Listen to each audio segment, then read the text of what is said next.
Yes, nongeye kubasuhuza mwese bakunzi ba Kamanzi Official, bifuriza kugubwa neza aho buri wese aherereye. Nkuko twari twabibasezeranije ko tubagezaho itangazo mu buryo burambuye rya Paycoa team ryasohotse ejo, niwo mwanya ariko nubundi ntabwo tubagezaho ku buryo burambuye, ahubwo uburyo burambuye twagerageje kubashakira ubusemuzi tujya twifashisha bwa artificial intelligence inashishikarizwa cyane muri iriya nama ibera i Toronto muri Canada kugira ngo ikoreshwe cyane, kubashyira mu kinyarwanda, dukoresha ubwo busemuzi.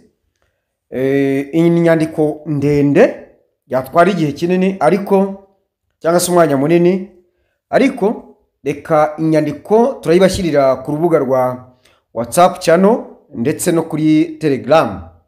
Abashaka kuyisoma ku buryo burambuye bayisome, ariko nubundi tugiye kubabwira bimwe mu bikubiye muri iri tangazo. Muri make rero iri tangazo riragaragaza umushinga mushya wa Pi Network wo gutera inkunga ibigo bitandukanye bikora ibikorwa by'ikoranabuhanga rishingiye kuri Pi Network cyangwa se bigamije guteza imbere imikoreshereze ya Pi Network. Ibi bigo rero bisanzwe bibikora cyangwa se ibishyashya bikizamuka bizaterwa inkunga ari uko byiyandikishije. Ikigo cyumva amabwiriza kiyashobora kiziyandikisha, hanyuma giterwa inkunga. Ariko aba bantu ni abantu basanzwe bakorana n'abapayoniyazi, nibura bakoze KYC babarirwa mu binyacumi. Ego abapayoniyazi harimo ndetse izi miliyoni 19 z'abakoze KYC baherereye mu bihugu birenga 200 ku isi hose. Aba rero baziyandikisha baterwa inkunga yo kuzamura imikorere ya systeme zabo zikorera muri Pi cyangwa se abashaka gukorera muri Pi. Aha rero niho tugira ngo ubwo ibyinshi ntabwo ndibuvuge kubera yuko byanditswe. Nagerageje kushaka iyo nyandiko ibihindura mu buryo bw'ikinyarwanda hifashishijwe ubusemuzi bwa artificial intelligence cyangwa se ubwenge buhangano, kandi birumvikana birumvikana. Ubwo rero musome link ya WhatsApp channel. WhatsApp channel ni urubuga rwakira abantu benshi hanyuma na Telegram. Hari abari kuri Telegram, abatari kuri Telegram bari kuri WhatsApp channel. Link zazo rero ndazishyira ngo muri description, link ya WhatsApp channel ndetse na link ya Telegram ndanayishyira aho ngaho muri comment muyihingukireho kugira ngo abashaka kujya bakurikirana amakuru mu buryo bwihariye bayarebe. Hanyuma kandi muri description hano ndabashyiriramo link y'incamake mu byavugiwe mu nama y'i Toronto iriya consensus 2025 cyangwa se ndabibabwiraho muri make nayo. Ariko reka nibanzirize kuri iri tangazo. Iri tangazo rero rirakomeza rigaragaza yuko rikeneye gushyigikira abantu nk'abo nababwiye bashaka guteza imbere ibikorwa bya Pi Network. Ahubwo se ni iki kirimo nyirizina? Ikintu kirimo ibintu byinshi bigiye kugaragara nyuma y'iyi nama, cyangwa se byinshi cyangwa se bimwe bizanagaragara iyi nama itaranarangira. Byinshi bizagaragara nyuma y'inama kubera ko iri tangazo ryasohotse rirasa neza intego zaryo nk'ibiri muri iyi nama ibera i Toronto muri Canada. Ubundi intego y'uyu mushinga nyine intego yabishingiye ku bintu bigera kuri 3 by'ingenzi. Hari ukongera imikoreshereze ya Pi Network, hakaba kugeza cyangwa se kumenyekanisha Pi ku isi hose, ndetse no gushishikarira kubaka uhereye ku giti cyawe no kugeza ku bigo, kubaka ecosystem. Ibyo ngibyo byari icyambere. Byinshi biri muri iyi ngingo, biri muri izi ngingo. Icyambere mu gihe umushinga ubwo no gusobanura nyine mu gihe mu mishinga yanditse ku ikoranabuhanga izaba igizwe n'uduhimbano bavuga tokens duhuye na blockchain ishoramari rya Pi Network Ventures nirizibanda cyane ku byerekeye ikoranabuhanga muri rusange harimo n'imikoreshereze yo bita generative artificial intelligence n'iyindi mikoreshereze ya artificial intelligence fintech n'uburyo bwo kwishyura bw'imyishyuranire. Reka wenda ibindi munaza kubyisomera nabangiye kujya muri deep mu kwinjiramo cyane kandi navuze ko mugomba kubyisomera. Hanyuma reka mbereke iyi nama iri kubera i Toronto bite byayo dore incamake yayo naho hari link nayo murayireba ariko mu ncamake yayo baravuga yuko iyi Pi Consensus Conference yabereye iri mu kubera i Toronto muri Canada muri University ya Toronto University of Toronto Entrepreneurship kuva kuri tariki 14 kugeza kuri tariki 16. Dr. Nicholas Kokaris washinze kandi akaba ari n'umuyobozi w'ikoranabuhanga umuyobozi mukuru wa Pi Network ubwe yari ahibereye kandi ari umutumirwa mukuru cyangwa se ukomeye. Bakaba bagaragaje rero ishusho rusange isobanutse ya blockchain na cryptocurrency n'umuryango wa cryptocurrency. Rero Dr. Nicholas Kokaris mu magambo ye aho yavugaga ingingo isanganyamatsiko mu kiganiro cy'isanganyamatsiko yavugaga kuri artificial intelligence na blockchain infrastructure to unleash mainstream adoption. Urumva bavuze kuri artificial intelligence na blockchain n'ibikorwa remezo bya blockchain. Hanyuma Kokaris emphasized the importance cyangwa se yavuze ibyiza byo kwihuza kwa artificial intelligence na Pi blockchain muri Pi blockchain ndetse and encouraged artificial intelligence companies no gutera inkunga imishinga cyangwa se companies zubatse ibijyanye na artificial intelligence muri iyo platform. Urumva ko yatangiye asobanura ibijyanye na artificial intelligence na blockchain ndetse no gutera inkunga zimwe muri companies zizakoresha artificial intelligence muri Pi Network. He also discussed decentralized finance. Bavuze no ku ikoranabuhanga mu by'imari ryegerejwe rubanda byo bita decentralized finance and digital identity. Guteza imbere digital identity hariya bunira ni gute digital identity ubusemuzi bwacu naka digital urumva ni digital hariya mu kinyarwanda ni ikoranabuhanga nyine bwo hambaye identity imiterere yaryo ibirigize biriranga and what and practical applications of Pi Network. Za applications ziri muri Pi Network zikora bikorwa bifatika pana ibintu byo kuremberende especially in regions lacking digital infrastructure but with high financial needs. Aho Pi izo applications zayo zigende zikagera ahantu ho mu biturage bidafite ibikorwa remezo by'ikoranabuhanga ariko mobile phone bafite bakaba bafite financial needs bakaba bafite bimwe mu bikoresho bikoreshwa mu by'imari aho batanga urugero nka smartphones bya bindi bigenda bikagera ahandi hari hasi ku giturage.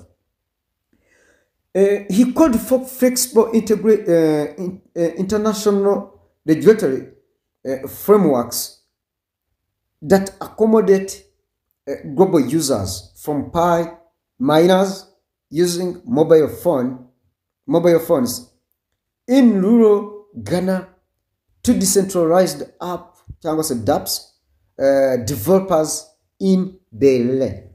Nukuvuga ngo basabye ko ibihugu byakoroshya amategeko y'imikorere n'imikoranire mu by'imari bikamanuka bikagera muri cya giturage cya Ghana, ndetse bikaba byagera nk'uko bishobora kuba biri ku rwego rwa Berlin. Reba umuturage wa Ghana n'umunyamujyi cyangwa se developers abadevelopinze ama software yawo kugira ku rwego rwa Berlin. Ni ukuvuga ngo va hasi uzamuka ugere hejuru, cyangwa se va hejuru umanuka ugere kuri cya cyaro, nk'uko umuntu wa Berlin ameze ku cyuwa Ghana atari ko yamera. Ni ingero bafashe. Icya kabiri bavuze ubwo ni ukuvuga ngo artificial intelligence in blockchain izadufasha kugera kuri icyo kintu.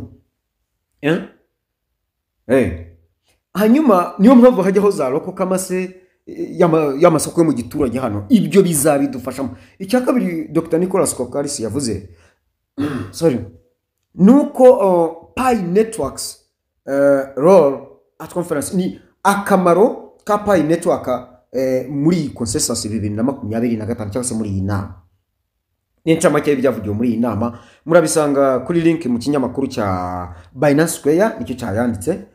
Pi Network was an official block sponsor of the conference. Urumva Pi Network niyo nk'umuterankunga mukuru w'iyi nama, reaffirming its significant role in the blockchain industry. Urumva ikaba ifite n'igisobanuro cyumvikana muri blockchain industry cyangwa se mu ruganda rwa blockchain.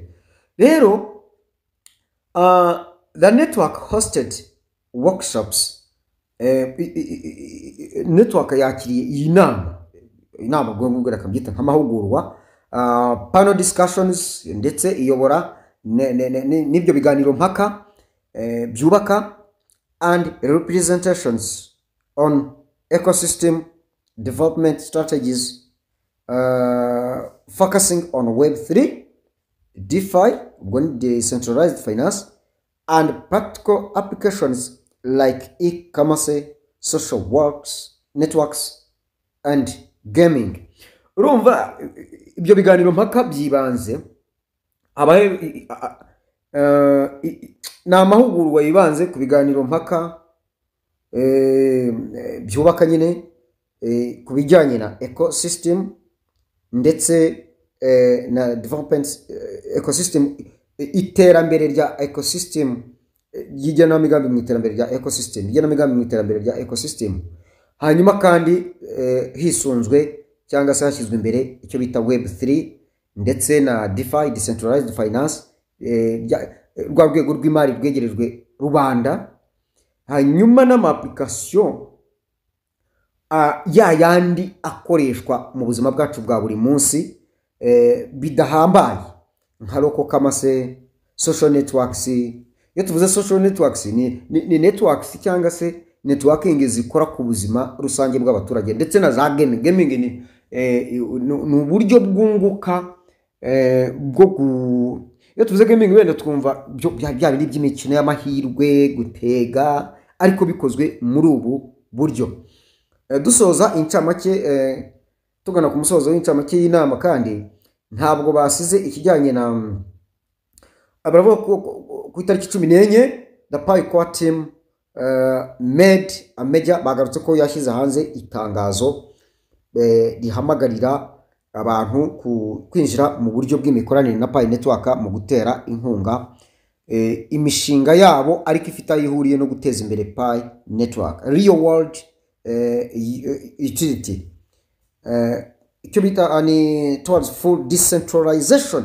Ni ukuvuga ngo bizagera kuri decentralized mu buryo bw'ikoranabuhanga mu by'imari nyine n'amakuru yabyo, mu kugera ku muturage wandi hasi, ndetse no kuba ibikorwa rusange by'isi cyangwa se ibikorwa ngirakamaro.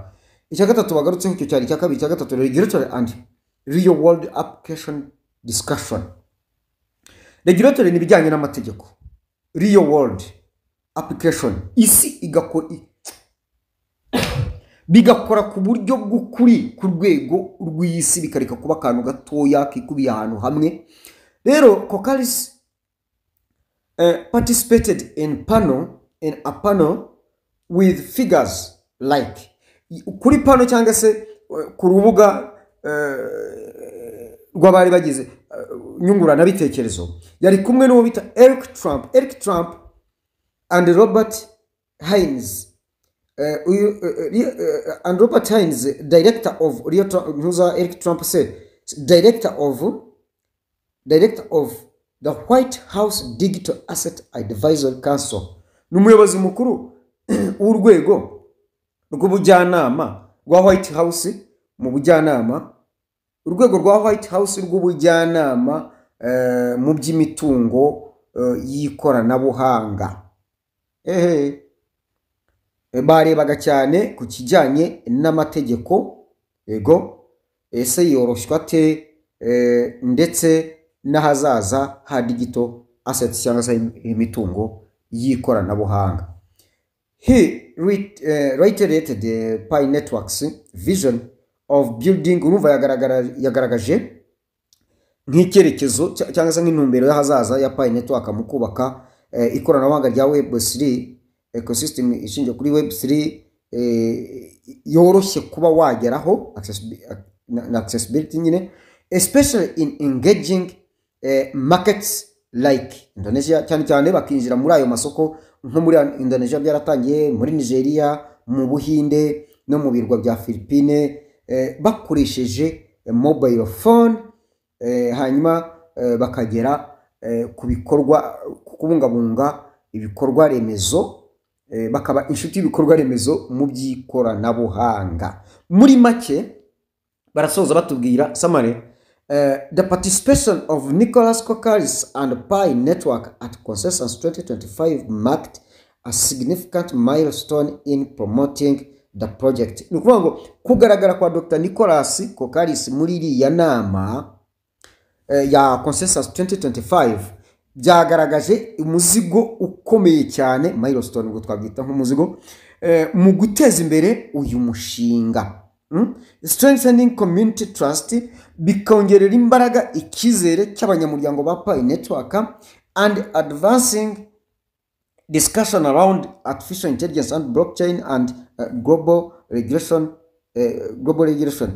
Nukuvuga kandi bikongerera bikihutishwa mu kuganirwaho kubijyanye na artificial intelligence, blockchain ndetse na global regulation cyangwa se amategeko rusange n'amabwiriza agenga imikorere y'izo y'iryo koranabuhanga rya mu by'imari bwo muri cryptocurrency muri rusange. Ayo mategeko ni yoroshywe naganirwaho, ntihandi twabonye ngo hafatirwe icyemezo, hari ibyemezo bizafatirwamo kandi urumva ni ibintu bizazamuka bikagera muri White House. Niba ari abahagarariye White House, urwo rwego rwabyo digital assets muri White House,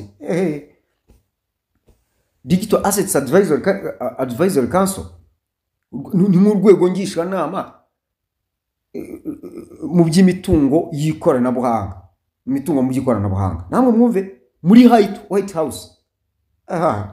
However, major expectations, nubwo bimeze bityo, hari ibintu byinshi cyane bigenda bivugwaho byerekeye agaciro ka Pi, ngo bazayilistinga on major exchange, kuma exchanges atandukanye akomeye. Ahangaho ntacyo byavuzweho. Leaving the community eagerly awaiting more concrete development. Reka ibindi dutegereze ibizagenda bikurikiraho, nta kindi twabwira abakurikira ibiganiro bya Pi Network ndetse n'umwanya. Murabona rero yuko cyari incamake twababwiraga, ariko murabona umwanya mufashe iminota 20 ntago ari mikeya. Nibutse abashaka kuregisteringa muri Pi Network kugira ngo muyoborwe neza mudashyizemo amakosa, murebe kuri Kamanzi Official ikiganiro nimero 148. Abashaka kuregisteringa muri Ruby murebe ikiganiro 219. Ariko mbibutse yuko minsi iri imbere turagenda tubayireka byinshi bigomba kuzuzwa muri Pi Network ndetse no muri Ruby Network, harimo nka KYC n'ibindi bitandukanye bigomba kuzuzwa, tuzabibagezaho. Ahubwo reka tubanze dukurikirana umunsi ku munsi bijyanye n'iyi nama iri kubera i Toronto. Tangazo ryo twaribonye, abapayineri bose barasakiwe kuko ikigiye gukurikiraho ni ikintu gikomeye cyane. Buriya nibyo by'agaciro ka Pi Network rwose kagiye kuzazamuka. Iki ngiki cyo mukitege, ntabwo rwose umuntu azaza afite agaciro ka feke kandi agiye kuzaterwa inkunga na Pi Network. mwitege rero yuko rwose hagiye kuzazamo ikintu gikomeye cyane. Mugubwe neza rero.